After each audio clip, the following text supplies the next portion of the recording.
Assalamualaikum warahmatullahi wabarakatuh. Perkenalkan, nama saya Henry Junaidi, peserta Latsar Kementerian Agraria dan Badan Pertanahan Nasional tahun 2021. Adapun pada saat ini saya akan memaparkan materi tugas 2 agenda 2 terkait komitmen mutu dan anti korupsi. Nah, pada materi ini terdapat dua materi pembahasan, yaitu komitmen mutu dan anti korupsi. Pada pembahasan komitmen mutu terdapat 3 sub pembahasan. Yang pertama itu konsep efektivitas dan efisien, konsep inovasi, dan konsep mutu. Yang kedua, nilai dasar orientasi mutu, dan yang ketiga, pendekatan inovatif dalam penyelenggaraan pemerintah. Nah, untuk materi pembahasan anti korupsi ada 4 sub pembahasan. Yang pertama itu tentang korupsi itu apa, tindakan pidana korupsi itu apa, dampak perilaku tindak pidana korupsi itu seperti apa, dan bagaimana upaya pencegahan korupsi. Baik, kita masuk kepada pembahasan komitmen mutu. Konsep efektivitas dan efisiensi. Karakteristik utama yang dapat dijadikan dasar untuk mengukur tingkat efektivitas adalah ketercapaian target yang telah direncanakan, baik dilihat dari capaian jumlah maupun mutu hasil kerja, sehingga dapat memberi kepuasan, sedangkan tingkat efisiensi diukur dari penghematan biaya, waktu, tenaga, dan pikiran dalam menyelesaikan kegiatan. Oleh karena itu, jika dalam pelaksanaan tugas tidak memperhatikan efektivitas dan efisiensi, maka akan berdampak pada ketidaktercapaian target kerja, menurunkan kredibilitas institusi tempat kerja, dan bahkan akan menimbulkan kerugian. Konsep inovasi.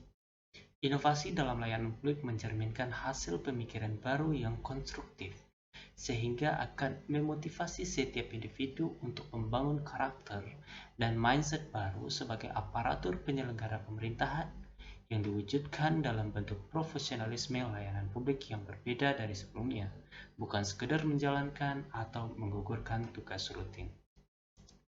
Berikut konsep dasar dan pengertian mutu. Mutu mencerminkan nilai keunggulan produk atau jasa yang diberikan kepada pelanggan atau customer sesuai dengan kebutuhan dan keinginannya, dan bahkan melampaui harapannya. Mutu merupakan salah satu standar yang menjadi dasar untuk mengukur capaian hasil kerja. Mutu juga dapat dijadikan sebagai alat pembeda atau pembanding dengan produk atau jasa sejenis lainnya yang dihasilkan oleh lembaga lain sebagai pesaing atau kompetitor. Nilai-nilai dasar orientasi mutu. Nilai dasar orientasi mutu ini terdiri dari 6 nilai dasar. Yang pertama, mengedepankan komitmen terhadap kepuasan customer dan klien. Kedua, memberikan layanan yang menyentuh hati untuk menjaga dan melihara agar customer atau klien tetap setia. Yang ketiga, menghasilkan produk atau jasa yang berkualitas tinggi. Yang keempat, beradaptasi dengan perubahan yang terjadi. Yang kelima, menggunakan pendekatan ilmiah dan inovatif dalam pemecahan masalah dan pengambilan keputusan. Dan yang terakhir, menggunakan upaya perbaikan berkelanjutan. Pendekatan inovasi dalam pelayanan publik. Inovasi hal penting dalam pelayanan publik. Implementasi strategi, pendekatan inovatif dalam memberikan layanan kepada publik dimulai dengan menumbuhkan kesadaran pegawai akan pentingnya menghargai inovasi hasil pemikiran seseorang atau sekelompok orang, walaupun idenya datang dari kelompok bawahan. Materi pembahasan berikutnya yaitu mengenai anti korupsi. Nah, apa itu korupsi? Korupsi berasal dari bahasa Latin, yaitu corrupti atau corruptus, yang berarti kerusakan atau kebobrokan. Sedangkan menurut dalam bahasa Yunani, yaitu corruptio, yang artinya perbuatan yang tidak baik, buruk, curang, dapat disuap, tidak bermoral, menyimpang dari kesucian, melanggar norma-norma agama, material, mental, dan umum. 7 kelompok tindak pidana korupsi menurut Undang-Undang Nomor 31 Tahun 1999 Jo Undang-Undang Nomor 20 Tahun 2001. Apa itu? Yang pertama itu kerugian keuangan negara. Yang kedua suap menyuap. Yang ketiga pemerasan. Yang keempat perbuatan curang. Yang kelima penggelapan dalam jabatan. Yang keenam benturan kepentingan. Dan yang terakhir adalah gratifikasi. Apa dampak korupsi?